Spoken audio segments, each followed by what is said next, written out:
Hello students, my name is Aman and welcome back to my YouTube channel school fellow classes. और guys नई video लेकर के आ गया हूँ आप लोगों के लिए।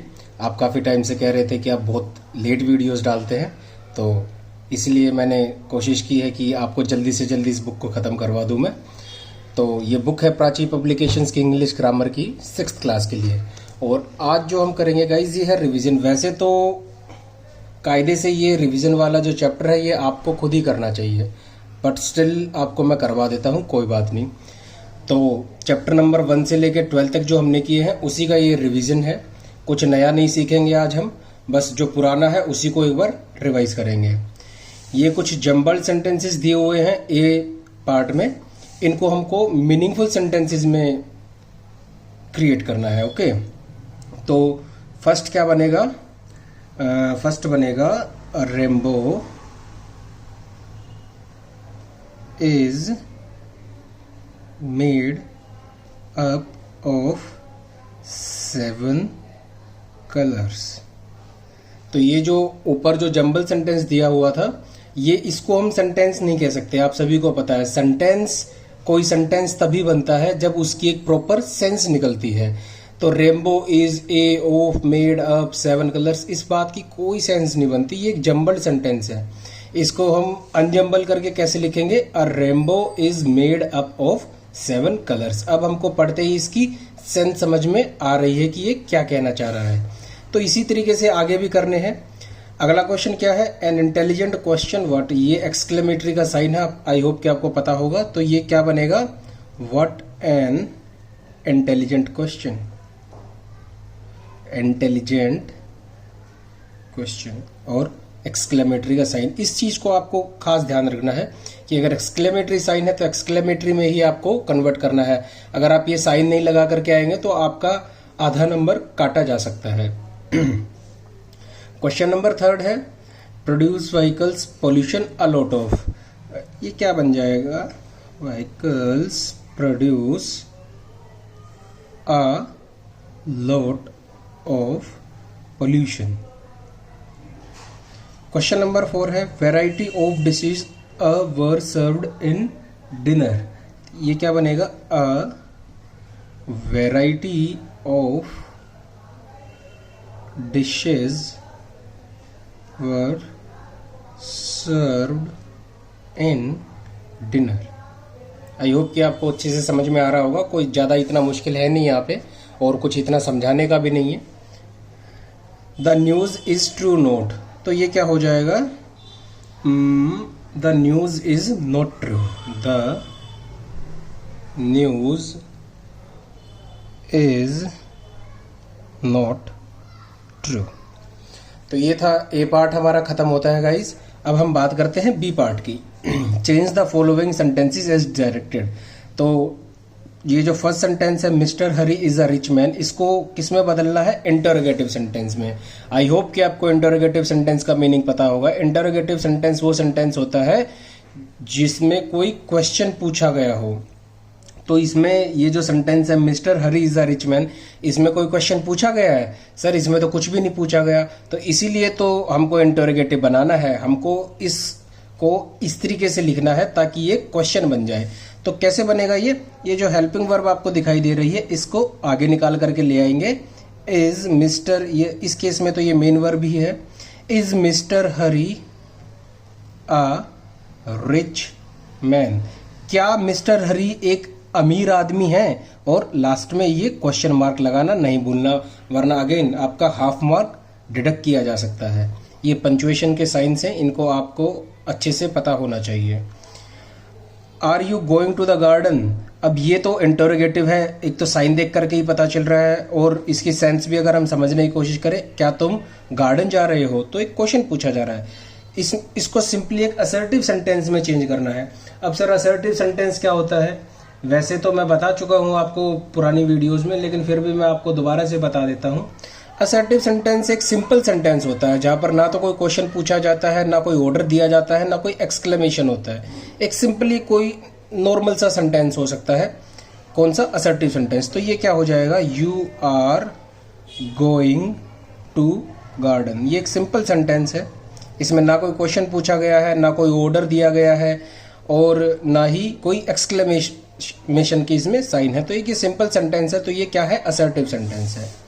The jungle is very scary, ये एक असर्टिव सेंटेंस है, इसको हमको एक्सक्लेमेटरी में बदलना है। व्हाट अ स्केरी जंगल, और लास्ट में एक्सक्लेमेशन का sign. Come here will you, इसको किस में बदलना है, इंपेरेटिव में। ये क्या है अभी, ये है अभी इंटरोगेटिव में। तो इंपेरेटिव सेंटेंस कौन सा होता है, बेसिकली आप यूं कह लीजिए जिनमें कोई कमांड दी गई हो या कोई ऑर्डर दिया गया हो या कोई रिक्वेस्ट की गई हो, ऐसे सेंटेंसेस को इंपेरेटिव सेंटेंस बोलते हैं। तो सिंपली हम इसको क्या लिख देंगे, कम हेयर। अब कम हेयर एक इंपेरेटिव सेंटेंस है। सर ये कैसे है, कम हेयर, देखिए मैंने सपोज कीजिए कि मैं आपको बोलता हूँ कम हेयर, तो मैं आपको एक ऑर्डर दे रहा हूँ यहाँ आने के लिए।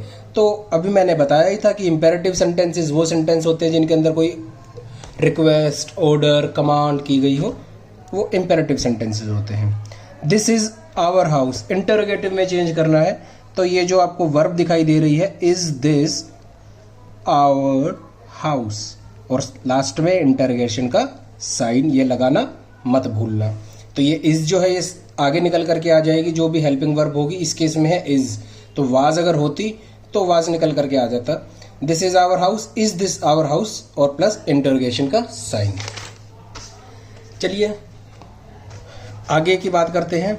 Very easy, very very easy. Subject identify करना है गाइस, आप सभी को बहुत अच्छे से आता है। जिसने पुरानी वीडियोस देखी हैं अभी तक, मैं जब ये बता रहा हूं तब तक उसने ये 5 क्वेश्चन कर भी लिए होंगे। अंडरलाइन करना है, the cattle are grazing in the field, तो क्या हो जाएगा, द कैटल इसका सब्जेक्ट है। The shopkeeper is not there in the shop, the shopkeeper हो जाएगा। How fast the train is travelling, the train हो जाएगा। Do you have a pen, you हो जाएगा। Your trousers are dirty, your trouser इसके अंदर subject हो जाएगा। तो अभी हम लेंथ में डिस्कस नहीं करेंगे कि सब्जेक्ट क्या होता है, उसके लिए जस्ट पहले वाली जो वीडियो थी नाउन वाली, इसमें भी मैंने आपको बताया था कि सब्जेक्ट क्या होता है जब हमने सब्जेक्टिव केस किया था। और अगर आपको यहाँ से भी नहीं पता चल रहा तो जो इसका चैप्टर नंबर 2 था, सब्जेक्ट एंड प्रेडिकेट, ये वाली वीडियोस देखिए, ये 4-5 पार्ट्स में अपलोड की थी मैंने। ये तो शायद 4-5 पार्ट्स में नहीं होगी, 8th क्लास की प्राची इंग्लिश ग्रामर है, वहाँ पर भी मैंने काफ़ी इसको डिटेल में डिस्कस किया है, आप वो वीडियोस भी देख सकते हैं। फिलहाल हम इतना ही देखेंगे। और एक चीज़ और गाइस, जैसे ये जो मैंने नाउन वाला जो चैप्टर करवाया था, इसमें यहाँ पर कुछ मैंने मिस्टेक्स छोड़ दी थी। जैसे शेक्सपियर था, यहाँ पर प्लेस करना था, यहाँ पर डेज वर्क करना था। काफ़ी टाइम के बाद मैंने वीडियो बनाई थी, तो थोड़ा सा इंडल्ज ज़्यादा हो गया, आपको समझाने में खो गया, और ये छोटी छोटी मिस्टेक कर दी मैंने कमेंट सेक्शन में भी पिन कर दिया है कमेंट को, यहाँ पर स्कूल्स आएगा जैसे, तो आप कमेंट सेक्शन में देख लिया करिए और डिस्क्रिप्शन भी पढ़ लिया करिए, क्योंकि कभी कभी गलत हो जाता है तो वीडियो पूरी बनाना is not a very good thing. तो वहाँ पर छोटे मोटे जो एरर्स होते हैं मैं उनको डिस्क्रिप्शन में क्लियर कर देता हूँ। तो चलिए पार्ट नंबर डी करते हैं, इसके बाद पार्ट ई और करेंगे। इस वीडियो में फ़िलहाल इतना ही करेंगे। पार्ट नंबर डी है, ये इंपॉर्टेंट क्वेश्चन है। A dash of puppies, collective noun का यूज़ करना है। कलेक्टिव नाउन यानी कि कलेक्टिव नाउन के बारे में भी हमने पढ़ा था। कलेक्टिव नाउन क्या है, जैसे कोई भी ग्रुप है किसी चीज़ का, जैसे puppies, flowers, bananas, wools, ships, तो इनके ग्रुप को हम एक कलेक्टिव नाउन के रूप में क्या बोलेंगे, यही हमसे पूछा है। जैसे बहुत सारे पपीज होंगे, पपीज होते हैं ना, कुत्ते के बच्चे जो होते हैं उनको पपीज बोलते हैं। तो पपीज का जो ग्रुप है उसको हम कलेक्टिव नाउन के रूप में जब लिखते हैं तो क्या बोलते हैं, litre, LITTER, a litre of puppies. ऐसी जो बहुत सारे फ्लावर्स होते हैं उनको हम क्या बोलते हैं, अ बुके, BOUQUET। इसकी स्पेलिंग अभी के अभी आपको 5 बारी बोलनी है और 5 बारी लिखनी है। क्या, BOUQUET। इसी तरीके से 3 बारी और रिपीट करनी है आपने, और अभी के अभी 3-5 बारी कम से कम लिखनी है। क्योंकि अगर आपने याद कर लिया आप बुके ऑफ फ्लावर्स और इसकी स्पेलिंग आपने एग्जाम में गलत कर दी तो आपको नंबर मिलेंगे 0, तो कोई फायदा नहीं है उस चीज का। BOUQUET, थोड़ी सी अजीब स्पेलिंग जरूर है, पर ऐसा कुछ नहीं है कि आपको याद नहीं होगी, हो जाएगी जब 4-5 बारी आप करेंगे तो। अब बंच ऑफ बनानाज, देखिए बी से बंच, बी से बनानाज, आप इसको ऐसे याद रख सकते हैं। A pack of Wolves, a fleet of ships. ये 5 ही हैं। इनसे पहले वाले चैप्टर में हमने और भी किए थे, वो भी आपको अच्छे से याद रखने हैं क्योंकि पूछ लिया जाता है ऐसा, इस तरीके के क्वेश्चंस जो हैं एग्जाम में। यहाँ पर ये कुछ कैटेगरी दी हुई है नाउन्स की, मैस्कुलिन, फेमिनिन, कॉमन और न्यूटर। आपको बताना है कि ये जो नाउन्स गिवन है इनमें से कौन सी मैस्कुलिन है, कौन सी फेमिनिन, कौन सी कॉमन और कौन सा न्यूटर जेंडर है। मैस्कुलिन बेसिकली मेल को बोला जाता है, फीमेल। कॉमन ऐसा जेंडर, जैसे मैं आपको बोल दूं डॉक्टर, तो डॉक्टर जो है वो लेडी भी हो सकती है और एक मैन भी हो सकता है, तो वो ऐसे कॉमन हो जाते हैं। और न्यूटर वो होते हैं जो ना तो मैन ना फीमेल होते हैं, ना मेल ना फीमेल, न्यूटर जेंडर होते हैं। तो देखिए स्टार्ट करते हैं। सबसे पहले बस। बस क्या है? न्यूटर जेंडर है। जैसे नॉन लिविंग थिंग्स जो होती है ना, बस हो गया, आप यूँ कह लीजिए। इस केस में एक और है, जैसे फर्नीचर है, ये ट्रेन्स हो गई, बसेस हो गई, जो नॉन लिविंग थिंग्स है हम उनको ज़्यादातर न्यूटर जेंडर में ही रखते हैं। चलिए अब जैसे डॉक्टर, अभी अभी मैंने बात की थी डॉक्टर की, देखिए डॉक्टर का क्वेश्चन ही आ गया। डॉक्टर क्या है? डॉक्टर एक कॉमन जेंडर है। डॉक्टर, जब मैं स्पेसिफाइड करूँ कि मैं डॉक्टर के पास गया था, तो वो मेल भी हो सकता है, फीमेल भी हो सकता है। अगर मैं फीमेल डॉक्टर के पास गया था तो मेरे को स्पेशली मेंशन करना पड़ेगा, लेकिन अगर मैं सिंपली बोल रहा हूँ कि मैं डॉक्टर के पास गया था, तो मेल या फीमेल वो कुछ भी हो सकता है। आप अपने आप से नहीं समझ सकते कि मैंने डॉक्टर बोला है तो वो मेल ही होगा। उसके बाद है डचेस। डचेस क्या होता है सर? डचेस देखिए, डूक होता है मैस्कुलिन, और डूक से ही क्या बनना है, मतलब डूक की जो फीमेल होती है उसको क्या बोलते हैं? डचेस। ये एक पोजीशन का नाम है, रैंक का नाम है। हमारे कंट्रीज में नहीं होती, कुछ यूरोपियन कंट्रीज में है, डूक और डचेस की उपाधि दी जाती है, फॉर एग्जांपल इंग्लैंड। तो आगे बढ़ते हैं हम। सन इन लॉ। सन से ही पता चलता है कि ये क्या है? मैस्कुलिन है। मदर देख के पता चलता है, mummy, feminine. Parents, common gender.